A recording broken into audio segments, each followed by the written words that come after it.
I think there is a natural perversity to many of my novels, which works like this. My intention is to make you like some of my characters, to love some of these characters, and then it's also my uh, responsibility as a storyteller to make you anxious for them, to make you afraid for what's going to happen to them. And in my case, I consciously write about the worst things I can imagine. I think the anxiety, all of our anxiety about losing anyone we love is extreme. And I can't think of anything more important to write about than that anxiety of losing someone you love. I mean, that's if you lose someone you don't care about, so what?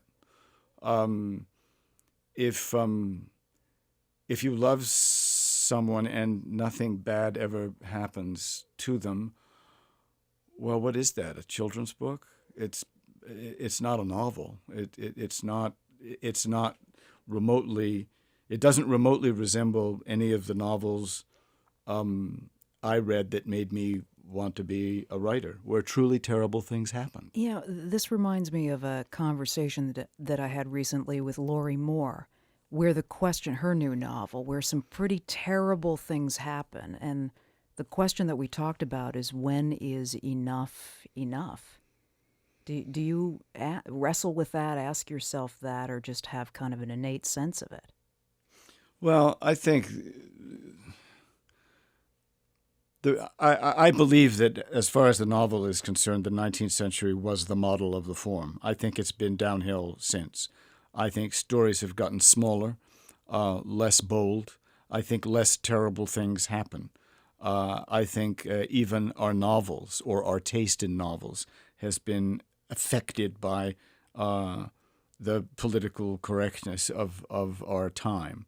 Um, Look at the plot of The Mayor of Casterbridge, the greatest chapter, first chapter in the English novel. A man gets so drunk that he sells his wife and daughter to a sailor, all in the first chapter.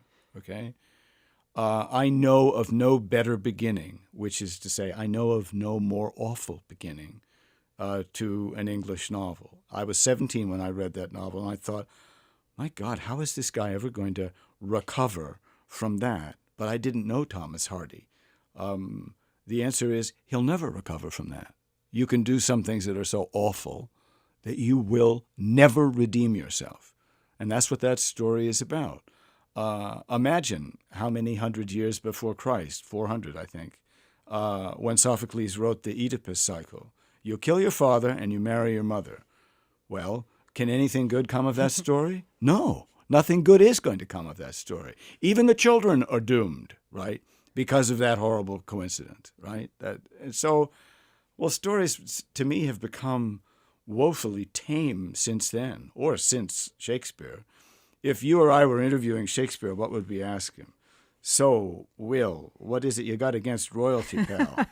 Do you believe every 2 out of 3 daughters are bad?